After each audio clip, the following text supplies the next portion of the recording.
Cuando se habla del mundo del crimen, mucha gente imagina hombres armados, jefes de facción y disputas entre grupos rivales. La imagen casi siempre es masculina, pero muchas mujeres también entraron en ese camino. Algunas manejaban dinero, otras hacían contactos, y había quienes fueron más allá, participando directamente en acciones violentas. El problema es que, en este tipo de vida, no hay espacio para el error ni para la piedad. Traiciones, venganzas y disputas internas pusieron a varias de estas mujeres en la mira de los propios traficantes. Y, casi siempre, el final no fue lujo, poder o respeto, sino miedo, abandono y ejecución. Son estas mujeres las que verás hoy.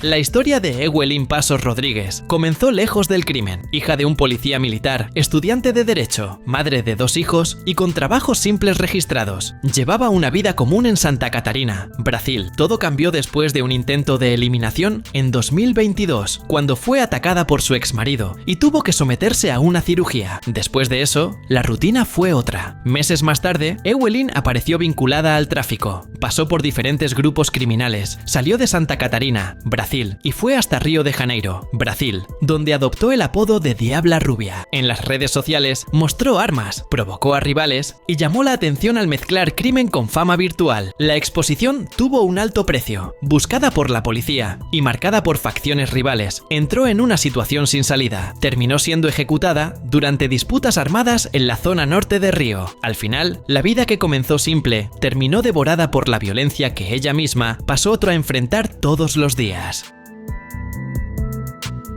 Karina Regiane de Asis llegó a Ariquemes creyendo que solo estaba cambiando de dirección. Joven, conocida como la rubiecita del tráfico, ya venía de una vida ligada al crimen y decidió cambiar de bando. Salió del Primeiro Comando y pasó a presentarse como ligada al Comando Vermelho. El cambio se volvió una situación peligrosa demasiado rápido. Poco tiempo después, Karina fue sorprendida en la calle por 2 hombres en una motocicleta. Los disparos llegaron en secuencia. No hubo oportunidad de reacción. El lugar se convirtió en otro punto de tensión para la policía y para los vecinos que prefieren no hablar con nadie. Antes de eso, ella había usado las redes sociales para mostrar el cambio de facción. Fue hasta donde vivía, mostró su rutina, habló con seguidores y pensó que todo estaba bajo control, pero olvidó una regla conocida en el mundo del crimen. Cambiar de lado rara vez termina sin consecuencias y casi nunca hay una segunda oportunidad.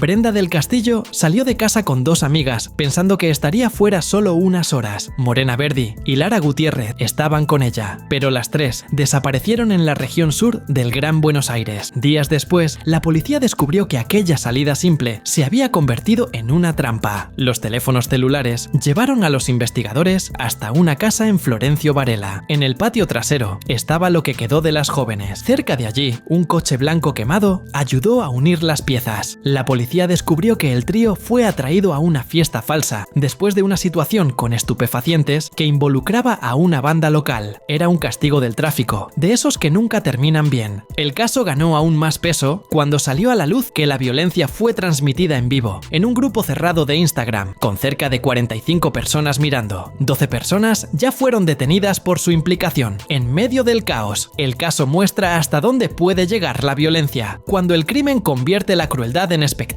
y la vida en nada.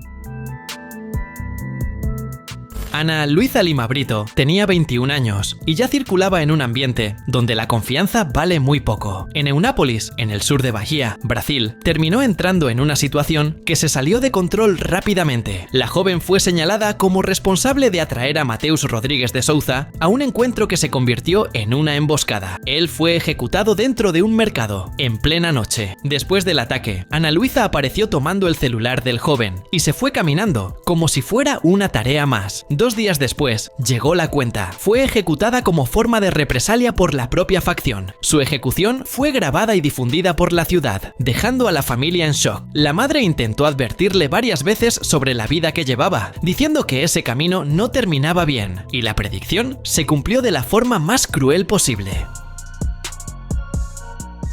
Raisa Christine Machado tenía 18 años y vivía en Honorio Gurgel, en una calle tranquila, cerca de un batallón de la policía militar. Salió de casa para ir a un baile y terminó pasando por un problema sin retorno. Allí, traficantes la rodearon e iniciaron una sesión de castigo, grabada en el celular de quien estaba al mando. Horas después, un tío encontró a la joven caída en la calle Paula Viana, con el rostro hinchado, marcas en el cuerpo y completamente desorientada. Los bomberos ayudaron en el rescate hasta el Hospital Carlos Chagas. Se realizaron exámenes, se colocaron curaciones y Raisa regresó a casa, pero la situación no mejoró. Los dolores aumentaron, la cabeza no funcionaba bien y la memoria fallaba. Días después, regresó al hospital ya en estado grave y terminó perdiendo la vida. La historia de Raisa muestra cómo el tráfico juzga rápido, castiga peor y trata las vidas como si fueran desechables. Karem Lisbeth Yepez Ortiz llegó a la iglesia Nuestra Señora de San Juan, en Celaya, pensando que ese sería el día más importante de su vida. Vestido listo, invitados reunidos y el novio, conocido como el Calamardo, esperando en el altar. Karem no era una persona cualquiera, era hermana de José Antonio Yepez Ortiz, el Marro, jefe del cártel Santa Rosa de Lima, y manejaba el dinero de la organización. La ceremonia ya estaba cerca del final cuando la situación se salió de control. Hombres armados entraron rápido, sin pedir permiso. Llegaron disparando. Karem fue alcanzada allí mismo, frente a todos, y murió antes de que llegara cualquier ayuda. El novio fue llevado a la fuerza, junto con otro hombre. La boda se convirtió en caos en segundos. Los ataques fueron atribuidos a rivales del cártel Jalisco Nueva Generación, enemigos antiguos de la familia Yepez Ortiz. Huyeron en varios vehículos, dejando atrás pánico y destrucción. En medio de tanta guerra, hasta el vestido blanco se volvió objetivo. En ciertos caminos, ni el altar garantiza protección. Christy McDougall tenía 31 años, vivía en Carlingford y llevaba una vida llena de idas y vueltas. Madre soltera, salió de Homebush diciendo que iba a encontrarse con alguien en la región de Blacktown. Después de eso, desapareció. Días más tarde, el coche apareció estacionado en Ermington, abandonado en una calle común, como si nada hubiera pasado. La situación se volvió aún más extraña cuando una mujer que decía tener un don espiritual fue hasta la reserva de Nurrajinki, en Dunside. Buscaba a un niño desaparecido y terminó encontrando otra cosa. Allí estaba lo que quedó de Christy. Las investigaciones mostraron que Christy venía pasando por problemas con estupefacientes y metiéndose en ambientes peligrosos. No se trataba de una facción conocida, sino de gente que circula en ese medio y resuelve todo de la peor manera posible. Un hombre llamado Robert Best terminó siendo detenido, acusado del crimen. Floripes Souza de Oliveira nació en Alagoas, creció en Vila Brasilandia y pasó gran parte de su vida limpiando casas ajenas en barrios ricos de São Paulo, Brasil. Volvía cansada a la zona norte y veía la falta de todo. Un día, después de sufrir violencia por parte de una patrona, decidió cambiar de camino. Así surgió Nené de Brasilandia. Con el tiempo, se convirtió en una figura temida en la región. Mandaba en el tráfico, resolvía peleas callejeras y no le gustaban los problemas fuera de control. Quien robaba a vecinos enfrentaba serios problemas. La policía reunió un expediente extenso con delitos desde los años 70, incluyendo ejecución, tráfico y uso de documentos falsos. Para algunos ayudaba, para otros era puro miedo. La rutina terminó en una noche de marzo de 89. Nené fue eliminada con 6 disparos frente a su propia casa, en Brasilandia. La situación fue rápida y sin aviso. Después de eso, los vecinos notaron que el orden impuesto por ella había terminado y los robos volvieron a ocurrir. La historia de Nené muestra que, en este tipo de vida, el poder dura poco. Puede parecer control, pero el riesgo camina pegado y suele cobrar caro. Dayana Seixas dos Santos tenía 30 años y era conocida como La Pequeña. Vivía en Amazonas, Brasil, en un condominio cerrado con garita, cerca eléctrica y seguridad las 24 horas. La casa estaba en un área rodeada de selva, con muros bajos y alambre de púas. Dayana ya había sido detenida por ejecución y tráfico de estupefacientes. El historial no era corto. Además, era esposa de un hombre ligado a una facción criminal que actúa en la región, un detalle que pesaba en la rutina rutina de la familia. Vivía allí con 2 hijos y, según la investigación inicial, estaría embarazada del tercero. La elección del condominio vino justamente por el intento de evitar problemas. Portón, cámaras, vigilante y control de entrada formaban parte del paquete. Aún así, la sensación de protección parecía más publicidad que garantía real. Fue dentro de esa casa que todo terminó. Un hombre entró por el lado externo del condominio sin pasar por la portería. Fue directo a la vivienda correcta. Diana fue alcanzada por disparos y cayó en la sala. Cuando llegó la policía, ya no había nada que hacer. El tirador huyó rápidamente. En el condominio, silencio absoluto. Cuando el crimen ronda de cerca, hasta los muros altos aprenden a ser bajos.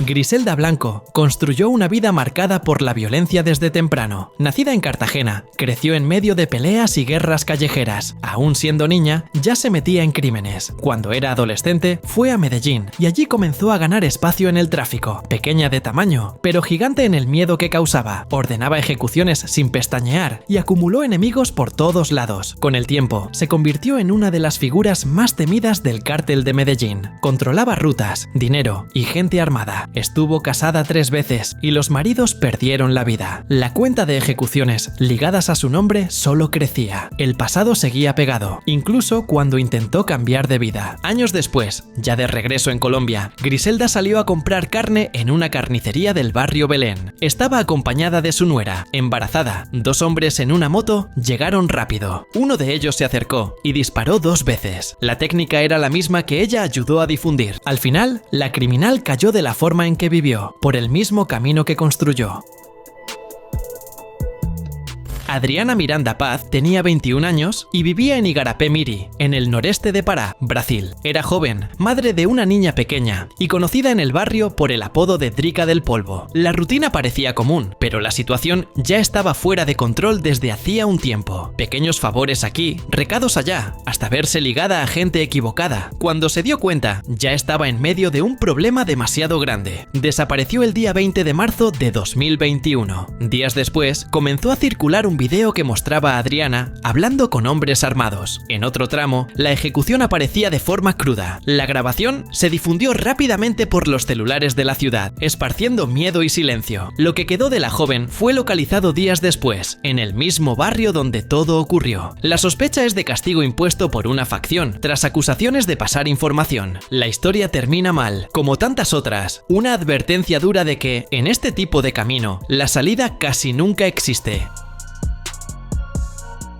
Suciano Oliveira Costa salió de casa de madrugada acompañada de su compañero, Francisco Libardo Rodríguez da Silva, de 38 años. Él era una figura conocida en Coelho Neto, vivía en el barrio Sarney y ya había sido objetivo de una operación de la Policía Civil por tráfico de estupefacientes. La pareja se dirigió a la calle Pires Médice, cerca de la Rotonda, en el centro de la ciudad. En pocos minutos, la situación se salió de control. Alrededor de la 1:30, disparos rompieron el silencio. Francisco cayó en medio de la calle, alcanzado en la cabeza y en los brazos, y perdió la vida en el lugar. Sucián también fue baleada. Fueron varios disparos. Aún estaba con vida cuando llegó el auxilio y fue llevada de urgencia al hospital. Después fue transferida al Hospital Regional Gentil Filho, en Caxias, en estado grave. La policía fue avisada mediante una denuncia anónima y confirmó el ataque. Los autores huyeron. La pareja había sido detenida semanas antes durante una acción contra el tráfico, lo que indica que la amenaza ya existía desde hacía algún tiempo. Sherry Dawson tenía 33 años y llevaba una vida que parecía común en Houston. Casada en unión estable, seguía su rutina sin imaginar que estaba pagando por decisiones que no fueron solo suyas. El marido se involucraba con el tráfico. Dinero alto, conversaciones cruzadas y promesas que nunca se cumplen suelen traer problemas. Ese día, Sherry fue hasta un almacén de almacenamiento cerca de la Eastex Freeway, un lugar simple, usado para guardar cosas. Lo que no percibió fue que estaba siendo seguida. Un hombre llegó poco después, entró por el mismo portón y comenzó una conducta extraña. Paradas bruscas, vueltas cortas, como quien caza a alguien. Poco después, Sherry cayó al suelo. Intentó reaccionar, entró en lucha, se levantó de nuevo. No sirvió de nada, fue baleada y perdió la vida allí mismo. El sospechoso huyó en una camioneta y desapareció rápidamente. Horas después, el marido habló con la policía y contó que debía cerca de $125.000 de un cargamento de estupefacientes que nunca entregó. La policía lo entendió todo. No fue un ataque aleatorio, fue una cobranza. En este tipo de vida, la cuenta no llega por mensaje, llega de la forma más directa posible. Jocelyn Alejandra Niño se hizo conocida en la frontera como La Flaca, joven, armada y siempre sonriendo en las fotos. Ganó fama después de que una imagen suya, usando chaleco balístico y sosteniendo un fusil, comenzó a circular en las redes sociales. En el brazo, un tatuaje con el apellido Niño ayudaba a reforzar la identidad de quien ya era vista como sicaria de cártel. Su rutina seguía ligada al crimen hasta que la situación cambió por completo. Cerca de la frontera con Estados Unidos, La Flaca pasó por un problema sin retorno. Fue ejecutada de forma brutal y colocada dentro de una hielera de cerveza. El hallazgo ocurrió a través de imágenes que circularon después, donde el tatuaje confirmó quién era la víctima. Jocelyn sería la tercera mujer en usar el apodo La Flaca en el mundo del tráfico. Las dos anteriores no tuvieron un final mejor y terminaron detenidas. No olvides suscribirte para ver más videos como este.